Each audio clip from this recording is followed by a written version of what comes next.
오늘 함께 은혜 나누실 본문 말씀은 신약성경 로마서 3장 23절, 24절 말씀입니다. 우리 함께 말씀을 합독해서 읽겠습니다. 모든 사람이 죄를 범하였음에 하나님의 영광에 이르지 못하더니 그리스도 예수 안에 있는 속량으로 말미암아 하나님의 은혜로 값없이 의롭다 하심을 얻은 자 되었느니라. 아멘. 본문 말씀을 가지고 종교개혁의 세 가지 모토라는 제목으로 은혜를 나누겠습니다. 종교개혁은 1517년 10월 31일에 일어났습니다. 올해는 종교개혁이 일어난 지 503주년이 되는 해입니다. 프로테스탄트 개혁교회는 그래서 매년 10월 마지막 주가 되면 종교개혁주의로 지키면서 마틴 루터를 비롯한 종교개혁자들이 외쳤던 슬로건, 이 모토를 마음에 새기고 또 교회와 성도들이 개혁하고 갱신하고 변화되기 위해서 다시금 도전하는 그러한 계기를 마련하고 있는 것입니다. 독일의 마틴 루터는 비텐베르그 성당 정문에 95개 조항의 반박문을 붙이면서 종교개혁 운동에 불을 붙였습니다. 그때 함께 외쳤던 이 모토는 오직 믿음으로, 오직 은혜로, 오직 성경으로입니다. 그곳에 두 가지를 더하는 경향이 있습니다.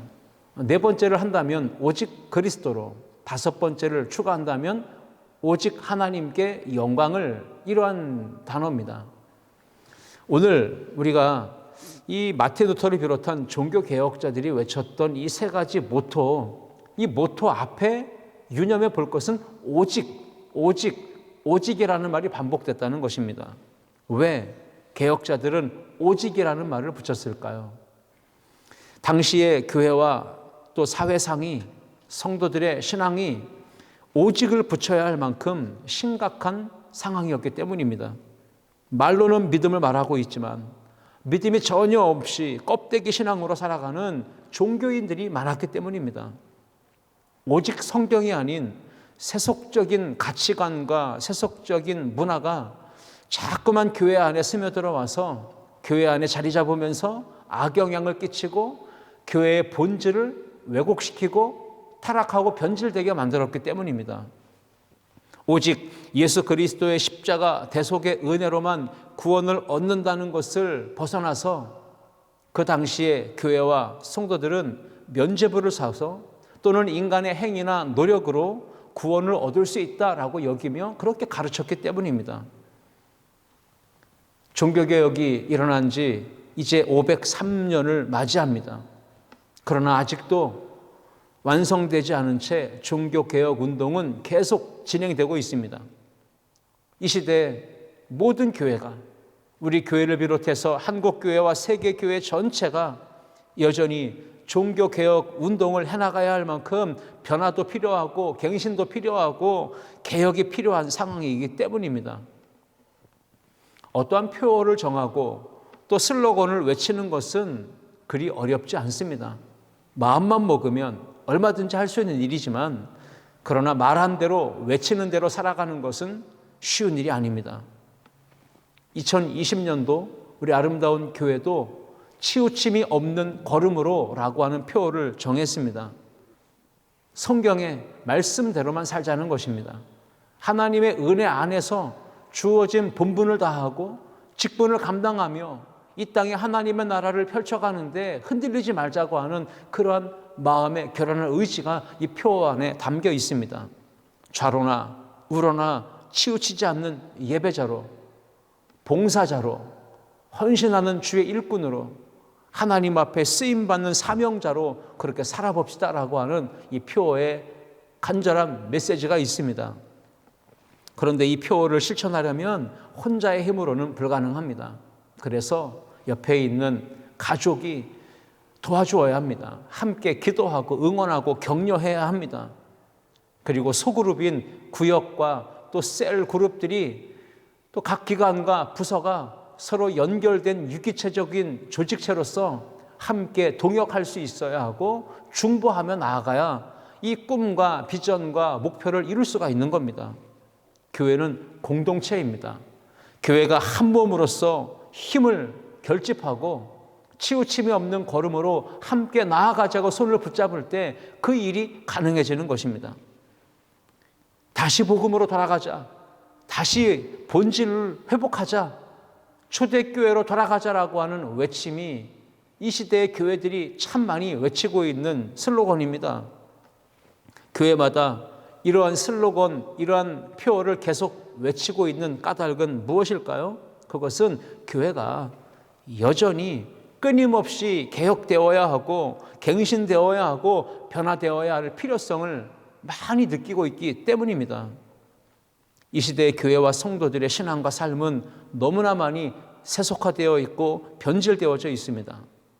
타락한 세상의 문화와 가치관이 교회 안에 스며들어와서 교회의 거룩함을 훼손하고 변질시키고 교회 공동체를 망가뜨리고 혼란스럽게 하고 교회의 순기능을 역기능이 되게 하고 오작동을 일으키게 하기 때문입니다.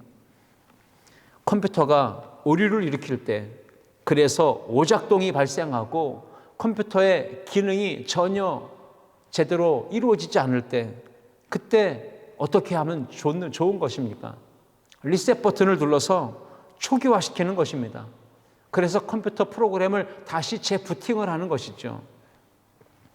다시 시작하기 위해서는 반드시 리셋 버튼을 눌러야 합니다. 이 시대의 모든 교회들도 똑같습니다. 기능이 오작동이 발생하고 문제가 발생하고 그래서 정상적인 가동이 안 되는 상태에 이르렀다면 교회는 시간을 지체하지 말고 건강한 믿음 생활, 신앙을 회복하기 위해 빨리 리셋 버튼을 눌러야 하는 것입니다. 코로나19 바이러스의 팬데믹 유행이 전 세계에 상상할 수 없는 놀라운 변화들, 많은 변화들을 가져왔습니다. 전문가들이 이야기하죠. 설령 이 코로나19가 끝이 나고 종식된다 할지라도 코로나 이전의 세상으로는 돌아갈 수 없을 것이다 라고 이렇게 이야기합니다. 코로나19 때문에 언택트 사회로 변했습니다. 비접촉, 비대면 사회로 전환된 것이죠. 시대는 디지털 사회가 되었습니다. 그래서 우리는 오프라인 또 온라인 상에서 다양한 소통의 방법, 커뮤니케이션의 수단을 활용해서 타인과의 접촉과 만남을 계속 유지해 나가야 하는 것이죠. 언택트 시대에 온택트 하라라고 하는 용어가 나왔습니다. 전문가들은 새로운 표준이 이제 우리를 이끌어갈 것이다. 뉴 노멀 시대가 됐다는 겁니다. 그래서 교회와 성도들도 변해가는 이 시대 가운데 새로운 표준에 맞추어서 교회와 신앙을 리셋해야 될 필요성을 느끼고 있는 겁니다. 2020년도 목회와 신학이라고 하는 잡지에 6월호에 포스트 코로나 시대 그리고 교회라고 하는 주제로 내용에 글이 올라왔습니다. 그 내용을 간단하게 요약하자면 5가지 주제입니다. 첫 번째는 교회를 리셋하라는 것입니다. 교회가 본질을 잃어버렸다면 본질을 잃은 제도 그리고 전통에 대해서 과감하게 저항하고 갱신을 하라는 것이죠. 익숙한 과거로 돌아가서 제자리 걸음만 하지 말고 원래 본질의 상태로 다시 돌아가서 미래를 향해서 새롭게 출발하라는 것이죠. 새롭게 출발을 리스타트하라는 것입니다. 두 번째가 리스타트예요. 다시 시작하라는 것이죠. 모두가 멈추어진 이러한 코로나의 시간을 살아가며 사회적 거리두기, 생활 속 거리두기가 진행될 때 교회와 성도들은 바로 지금이야말로 다시 시작해야 될 때라고 하는 그러한 영적인 야성을 가지고 도전해야 된다는 겁니다. 세 번째는 리액티베이트라고 하는 것인데 체질을 개선하라는 것입니다. 코로나는 우리가 그동안 가지고 있던 고정관념에 정면 도전해 왔습니다. 예배의 형식과 전통과 관습, 우리의 신앙의 패턴들, 그 모든 것들을 다 깨뜨렸습니다. 새로운 개념을 우리 가운데 주었습니다. 모이는 교회에서 이제는 흩어지는 교회로 전환되고 있고 주일 하루의 예배에서 주중의 예배, 삶으로 드리는 예배로 전환이 되고 있습니다.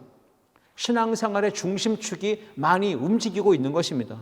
이러한 시대에 교회도 체질을 변화시킬 필요가 있다는 것이죠. 네 번째는 리이메이진입니다. 세상과 함께 하라는 것이죠. 어려울 때일수록 교회는 거룩한 이미지를 계속 주면서 세상 속에서 많은 세상 사람들에게 좋은 이미지, 선한 이미지를 끼치며 영향력을 주어야 합니다. 예수님께서 이 세상에 오실 때 성육신의 방식으로 내려오셨듯이 교회는 이웃 속으로, 세상 속으로 성육신의 방법으로 들어가서 섬기고 나누고 교제하며 살아가야 하는 것이죠. 이것이 바로 세상과 함께하는 교회의 모습입니다. 다섯 번째, 마지막으로는요, 리크리에이트라고 하는 것입니다.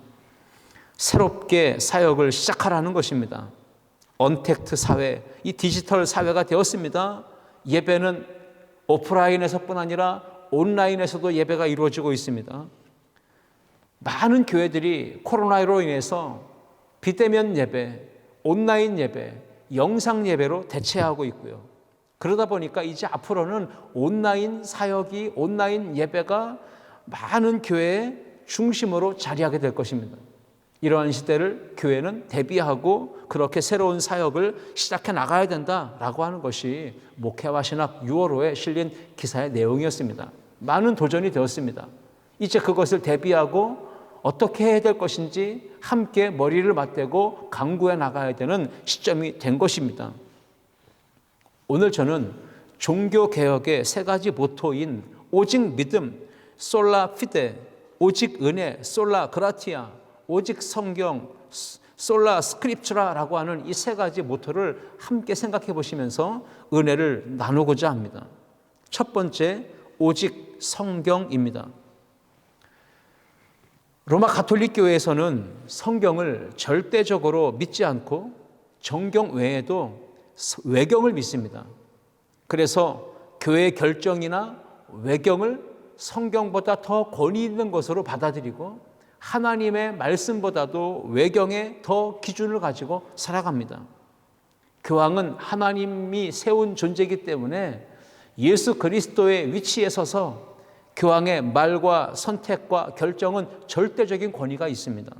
그래서 중세 1000년 동안의 로마 가톨릭 교회는 그렇게 신자들에게 교황의 절대 권위를 따르게 하고 성경 66권의 정경 외에도 외경을 믿게 하고 교회의 결정을 절대적인 것으로 받아들이게 하면서 그것을 신앙의 기준으로 삼게 해서 잘못된 신앙을 하게 했기 때문에 종교 개혁자들은 로마 가톨릭 교회의 잘못된 가르침, 신앙관을 바로잡아주기 위해서 오직 성경으로라고 하는 이런 모토를 외쳤던 것이죠. 여러분, 종교 개혁자들이 외쳤던 첫 번째 모토, 오직 성경으로 하나님 말씀을 기준으로 삼고 따르며 건강하게 신앙생활을 할 수 있는 우리 모든 성도님들 되시기를 주님의 이름으로 축복합니다. 성경 66권의 내용은 하나입니다. 세상을 구원하시는 하나님의 사랑입니다. 구약 39권, 그것을 한마디로 요약한다면 모세의 율법으로는 절대로 구원받을 수 없다라는 것입니다. 그리고 신약 27권의 내용을 한마디로 요약하자면 오직 예수님의 십자가 복음으로만, 그것을 믿음으로만 구원받을 수 있다라고 하는 내용입니다. 성경을 한마디로, 한 문장으로 요약하자면 구약의 율법이 아닌 신약의 복음으로만 구원받을 수 있다라는 것이죠. 인간은 타락했습니다. 죄성이 있습니다. 인간은 연약한 한계가 있습니다. 그러한 인간이 율법의 계명들을 완전히 지킨다는 것은 불가능한 일입니다. 여러분, 그러나 하나님께서 죄인을 구원하시기 위해 내어주신 십자가 대속의 복음을 우리가 믿고 받아들이는 것은 얼마든지 가능한 일입니다. 복음을 믿기만 하면, 예수 그리스도를 믿기만 하면 구원받는다는 성경의 이 가르침을 믿음으로 받고 여러분 건강하게 신앙생활 해나갈 수 있기를 주님의 이름으로 축원합니다. 유대 율법주의자였던 사도 바울이 다메섹 도상으로 가는 길 가운데서 부활하신 예수님을 만났습니다. 그리고 변화되었습니다. 이후에 그는 복음주의자가 되어서 전도자의 삶을 살아갑니다. 바울은 하나님의 은혜의 복음을 이제 믿음으로 받았습니다. 그리고 그 복음을 받아서 세상에 널리 전파하는데 남은 인생의 여정, 목숨을 다 바칩니다. 그러므로 여러분, 하나님의 은혜를 힘입어서 믿음으로 말미암아 구원받은 우리는 어떻게 살아야 합니까? 사도 바울처럼 그 은혜의 복음을 받아서 널리 이웃에게 세상에 나가 전파하는 그러한 삶을 살아야 할 줄 믿습니다. 이 철로 역정을 잘 아시죠? 철로 역정, 장망성, 장차 멸망할 도성을 떠나서 하나님 나라 천성을 향해 나아가는 한 순례자의 여정을 소개한 이야기 책입니다. 이 순례자는 크리스천인데요, 무거운 죄의 짐을 짊어지고 그걸 어떻게든 해결해보고 벗어버리려고 노력하지만 힘들었습니다. 고뇌가 가득 찼습니다. 방법을 찾지 못했습니다. 그때 크리스천은 세속 현자를 만났고 이 세속 현자가 안내해 주는 대로 세상 죄의 짐을 벗어버리기 위해 율법의 집으로 향하게 되죠. 그런데 이 크리스천이 율법의 집으로 가기 위해 언덕을 오르는데 그 언덕이 너무 높고 가파릅니다. 그리고 그 언덕 위에는 큰 바위 덩어리들이 있습니다. 그것을 볼 때 굴러 떨어질 것 같아서 너무나 큰 공포와 두려움이 찾아왔습니다. 그래서 계속해서 올라가는 것을 포기하고 발걸음을 멈추고 있었습니다. 여러분, 세속 현자는 크리스천을 진리에서 벗어나게 미혹했습니다. 이 크리스천이 십자가의 길이 아니라 율법의 길을 따르도록 현혹했습니다. 세속 현자는 구원과 영생을 얻을 수 있는 그러한 길을 안내해 준 것이 아니라 사망으로 가는 음침한 골짜기로 가는 잘못된 길을 안내해 주었습니다. 그런데 전도자가 나타났습니다. 크리스천에게 율법의 언덕이 아니라 십자가의 언덕으로 가야, 그 좁은 문으로 들어가야 인생의 무거운 짐, 죄악의 짐을 벗어버릴 수 있고 해결할 수 있다라고 알려줍니다. 크리스천은 이 순례자인 기독도에게 천성문을 향해 갈 때 절대로 좌우로 치우치지 말고 주변을 돌아보지 말고 오직 십자가만 바라보고 그렇게 앞으로 나아가라고 단단하게 주의를 주고 격려해 주었습니다.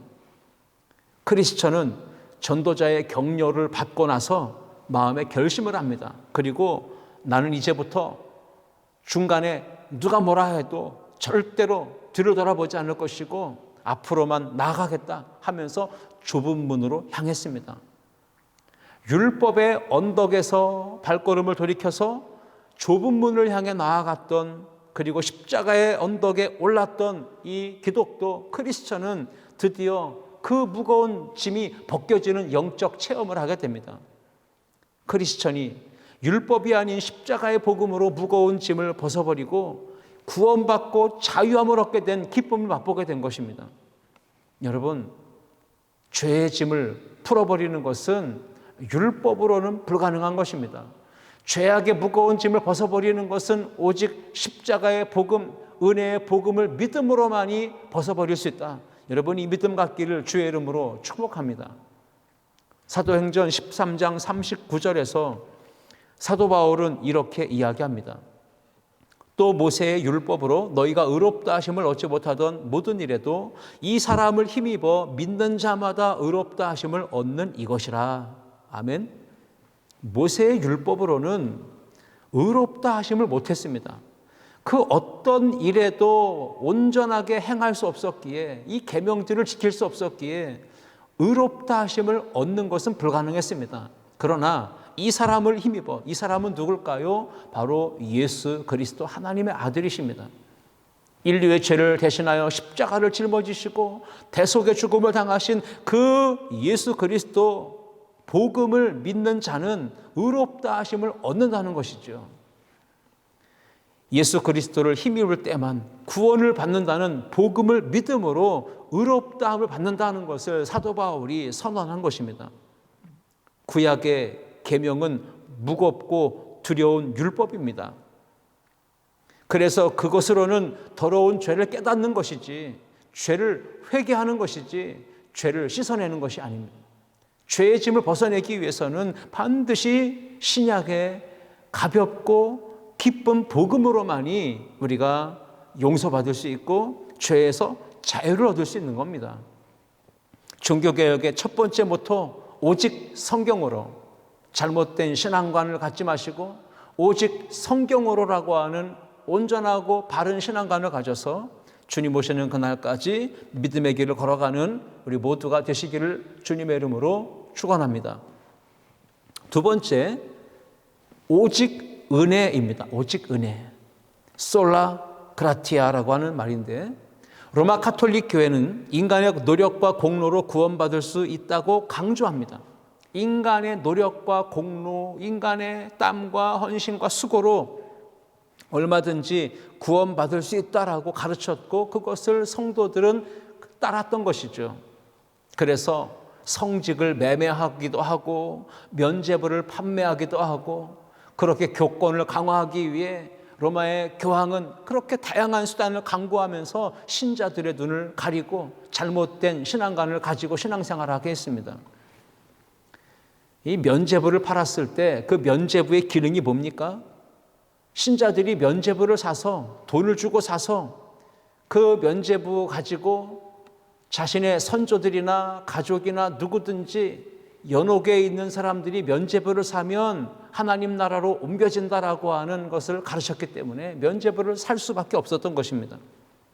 헌금함에 연복에 동전이 땡그랑 하고 떨어지는 그 소리가 들릴 때 죄가 사해지고 연옥에 있던 영혼이 이제 하늘나라로 옮겨진다라고 가르치는 겁니다. 이렇게 잘못된 구원을 가르쳤을 때 종교개혁자들은 아니다 하면서 오직 은혜로만이 구원받는 것이지 인간의 노력이나 다른 어떤 방법으로 절대로 구원받을 수 없다는 것을 가르친 겁니다. 성경은 무엇을 가르칩니까? 인간의 노력이나 수단으로는 절대 구원받을 수 없고 오직 하나님의 은혜로만 구원받을 수 있다라고 가르치는 겁니다. 로마서 3장 24절 말씀에 기록하기를 그리스도 예수 안에 있는 속량으로 말미암아 하나님의 은혜로 값없이 의롭다 하심을 얻은 자 되었느니라. 아멘. 사도 바울은 죄인이 죄 용서받고 의롭다함을 받는 것은 값없이 베풀어 주신 하나님의 은혜를 믿음으로 말미암아, 이 하나님의 은혜로 말미암아 죄 용서받고 의롭다함을 얻는다라고 선언한 것이죠. 하나님께서 구원의 은혜를 선물로 주실 때 그것을 믿음으로 아멘하고 받아들인다면 구원받고 영생을 얻게 될 줄 믿습니다. 여러분, 인간이 탑을 쌓고 성을 쌓고 그 다음에 하늘 높이 올라가려고 해도 여러분, 하늘 꼭대기에는 올라갈 수 없는 겁니다. 100m는 올라갈 수 있고 1000m도 올라갈 수 있겠죠. 그런데 하늘 꼭대기에는 올라가는 건 인간의 힘으로는 불가능한 일입니다. 죄인된 인간이 거룩하신 하나님께로 올라가는 길은 인간의 힘으로는 불가능하다는 사실이에요. 바벨탑을 쌓아서 하늘 꼭대기까지 쌓아보려고 했던 그 인간의 시도를 하나님이 무력화시키지 않았습니까? 우리나라에서 가장 높은 건물이 잠실 롯데타워이죠. 555m입니다. 그거 엄청나게 높은 건물이죠. 현재 세계에서 5번째 손가락 안에 들어오는 건물입니다. 현재 세계에서 가장 높은 빌딩은 두바이 아랍에미리트에 있는 버즈 칼리파인데요. 828m가 됩니다. 어마어마하게 높은 건물입니다. 이 버즈 칼리파 828m도 하늘을 찌를 듯이 솟아 있습니다. 그런데 현재 그것보다 더 높은 건물이 세워지고 있습니다. 사우디아라비아 항구 도시인 제다에 이 제다 타워가 세워지고 있는데 무려 1007m의 높이로 세워지고 있다고 합니다. 1km를 올라가야 돼요. 지상에서 1km를 올라갑니다. 그러면 하늘 꼭대기에 올라간 것입니까? 아니죠. 10km로 올라가도 100km를 올라간다 할지라도 하늘 꼭대기에는 닿을 수가 없는 겁니다. 우주선을 타고 달나라를 가고 우주를 여행하는 시대가 되었을지라도 인간의 힘으로는 하늘 꼭대기에 올라가는 것은 절대 불가한 일이죠. 하나님께서 그러한 연약한 인간을 위해서 일방적으로 구원의 손길을 내어밀어 주셨습니다. 죄인된 인간으로는 구원받을 길이 없기 때문에 하나님께서 높고 높은 보좌에서 이 땅 가운데 구원의 방법을 제시해 주셨습니다. 다리를 놓아주신 거예요. 그것이 바로 하나님이 은혜의 선물로 보내주신 예수 그리스도입니다. 은혜의 선물인 예수 그리스도, 그 구원의 밧줄을 우리가 믿음으로 바라보며 아멘으로 받을 때, 붙잡을 때 모든 죄의 권세에서 사함받고 노임을 얻고 자유함을 얻고 하나님의 나라 영원한 생명에 참여하게 되는 줄 믿습니다. 에베소서 2장 5절 말씀에 허물로 죽은 우리를 그리스도와 함께 살리셨고 너희는 은혜로 구원을 받은 것이라 말씀했습니다. 은혜로 구원을 받았다라고 선언합니다. 에베소서 2장 8절 말씀입니다. 너희는 그 은혜에 의하여 믿음으로 말미암아 구원을 받았으니 이것은 너희에게서 난 것이 아니요 하나님의 선물이라. 죄인된 인간의 노력이나 의지나 공로가 아닌 100% 하나님의 거저 주시는 은혜의 선물로 받아들일 때 우리가 구원을 받을 수 있다는 것이죠. 하나님께서 은혜를, 선물을 주실 때 단순하게 계산하지 않고 따지지 않고 믿음으로 아멘하고 받게 되면 구원받게 되는 것입니다. 예화를 하나 드리려고 합니다. 한 생선 장수가 영국의 런던의 가난한 시골 마을에 들어가서 생선 사세요, 생선 사세요 하고 이렇게 외쳤습니다. 골목골목 다니며 생선을 사라고 외쳤는데 마을 사람들은 한 사람도 나와서 생선을 사지 않았습니다. 시간이 지나고 있는데 그때 한 신사가 문을 열고 나오더니 이렇게 말하는 겁니다. 여보시오, 이 마을 사람들은 너무 가난해서 그 생선을 살 사람이 아무도 없을 겁니다. 내가 이 생선들을 다 값을 지불하고 살 테니까 이 생선을 이 마을 집집마다 다 하나씩 나눠주시겠어? 생선 장수는 이 신사의 말을 듣고 너무 고마웠습니다. 너무 감사했습니다. 값을 다 받고 이제 생선 장수는 집집마다 다니면서 외쳤습니다. 생선이 무료입니다. 모두 나와서 받아가세요. 생선이 무료입니다. 모두 나와서 받아가세요. 라고 말했지만 생선 장수의 말을 듣고 믿지 않았던 마을 사람들은 한 사람도 나오지 않았습니다. 무료라고 공짜로 받아가라고 해도 나와서 받아가는 사람이 없었습니다. 한 남자가 창문을 열고 이렇게 얘기합니다. 여보시오, 조금 전에는 돈 주고 사라고 하더니 지금은 또 왜 무료라고 합니까? 이거 무슨 꿍꿍이 속이 있는 거 아니요? 세상에 노력도 안 하고 공짜로 얻을 수 있는 게 어디 있어? 라고 하면서 문을 쾅 닫아버리고 말았습니다. 시간이 좀 지나서 잠시 후에 한 어린아이가 나왔습니다. 그리고는 생선 장수에게 물어봅니다. 아저씨, 이 생선 정말 무료예요? 공짜예요? 생선 장수가 이야기합니다. 그래, 저쪽에 있는 큰 집에 사는 신사분이 이 생선 값을 다 대신 지불해 주셨단다.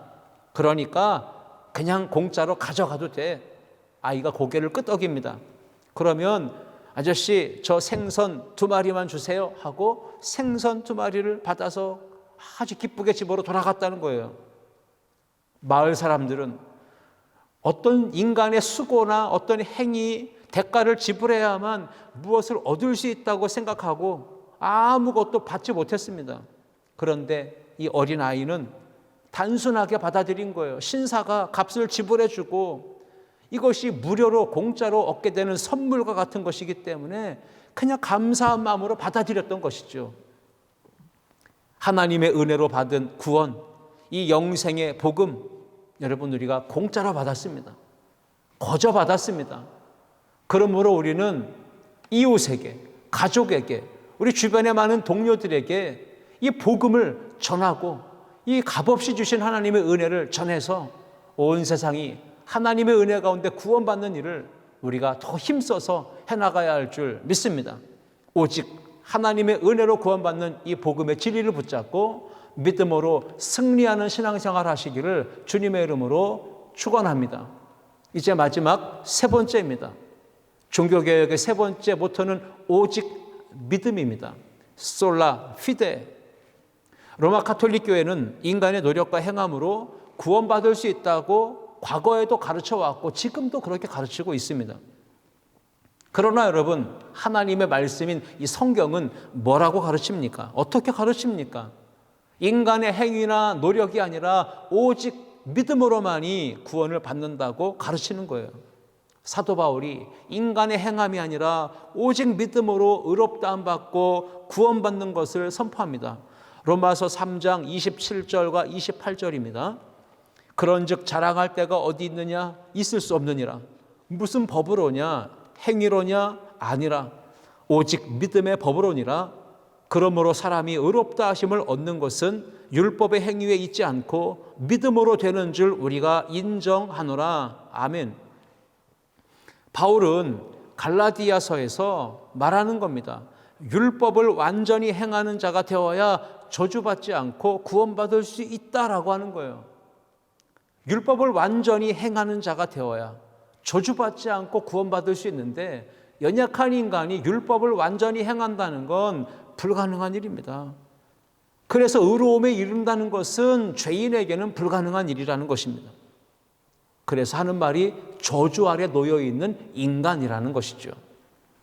갈라디아서 3장 10절 말씀에 기록하기를 무릇 율법의 행위에 속한 자들은 저주 아래 있나니 기록된 바 누구든지 율법책에 기록된 대로 모든 일을 항상 행하지 아니하는 자는 저주 아래 있는 자라라고 말했습니다.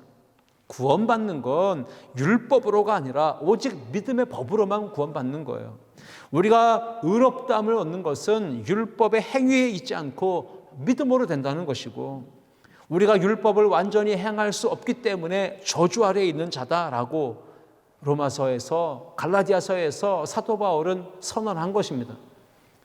로마서 3장 10절과 12절까지 말씀 보시면 사도 바울은 의인은 없나니 하나도 없다라고 말합니다. 모든 사람이 다 죄를 범하였음에 라고 이야기하죠. 11절에서는 깨닫는 자도 없고 하나님을 찾는 자도 없다라고 말합니다. 이어지는 12절에서는 다 치우쳐 함께 무익하게 되고 선을 향하는 자는 없나니 하나도 없다라고 말합니다. 그러니까 성경 전체가 말하고 있는 선언은 한 가지입니다. 의인은 없나니 하나도 없다. 모두가 다 죄인이고 형벌 아래에 있다는 것이죠. 인간의 노력이나 힘이나 의지나 공로, 행위로는 완전한 의로움에 이르는 것은 불가능하고 구원받고 영생 얻는 것은 더더욱 불가능하다는 것이죠. 하지만 예수 그리스도의 십자가 대속의 은혜를 힘입어 의롭게 된다고 하는 성경의 가르침을 믿을 때 구원을 받고 영생을 얻고 하나님 나라에 들어가게 될 줄 믿습니다. 하나님께로부터 의롭다함을 인정받고 칭의함을 받고 구원받은 성도는 어떻게 살아가야 합니까? 성령의 역사가 있고 거룩하고 성화의 삶이 나타나게 됩니다. 우리가 예수님의 제자인 베드로만 보아도 그렇습니다. 인간의 의지, 결단, 노력, 베드로의 어떤 열정이나 행위, 그것은 가면 갈수록 실수만 계속 나왔고 오히려 예수님을 배신하고 예수님을 3번이나 부인하는 자리까지 가잖아요. 인간의 의지나 결단 가지고는 불가능하다는 것입니다. 그런데 부활하신 예수님께서 실패한 베드로를 찾아오셔서 만나주십니다. 그리고는 3번씩이나 요한의 아들 시몬아 네가 나를 사랑하느냐 물으시면서 사랑을 확인하십니다. 예수님께 사랑을 확인하고 그리고 용서를 다시 받은 베드로는 이후에 믿음의 결단을 하고 믿음으로만 구원받고 믿음으로만 용서받고 하나님의 은혜로만 살아가는 그 믿음의 삶을 살면서 복음을 전하는 삶을 살게 됩니다. 우리가 잘 알고 있는 요한 웨슬레, 감리교의 창시자인 요한 웨슬레도 행함을 통해서 구원의 확신을 얻으려고 죄의 짐을 벗어보려고 온갖 노력을 다 했습니다. 규칙적인 신앙생활도 해보고 다양한 방법을 했기 때문에 별명이 메소디스트라고 하는, 규칙쟁이라고 하는 별명까지 붙어요. 그런데 요한 웨슬레는 인간의 어떤 행함이나 노력으로 구원의 확신을 갖는 게 불가능하구나라는 걸 깨닫게 됩니다. 그리고 그의 마음에 번뇌가 깊어가고 있을 때 1738년 5월 24일 영국 런던의 올더스케이트 거리에서 열렸던 한 기독교 집회에 참석을 했던 웨슬레, 그곳에서 선포되는 마틴 루터의 로마서 주석 서문이 낭독될 때 그때 그는 회심을 체험하게 됩니다. 그리고 구원의 확신을 얻는 거예요. 오직 의인은 믿음으로 말미암아 살리라 라고 하는 로마서의 말씀을 들을 때 그의 마음이 뜨거워졌고 구원의 확신을 얻었고 회심을 경험하게 된 것입니다. 웨슬레는 그 이후에 그 감동을 이렇게 기록하고 있어요. 내가 그리스도를 신뢰하며 그리스도만이 구원이시며 그분이 나 같은 죄인의 죄를 사하시고 죄와 사망의 법에서 나를 구원하셨다는 확신이 생겼다. 올더스케이트 거리에서 회심을 체험할 때 그는 구원의 확신을 갖게 된 겁니다. 이후에 그는 성령의 역사를 힘입어서 성화의 삶을 살아가며 불타는 복음 전도자로 살아가게 됩니다.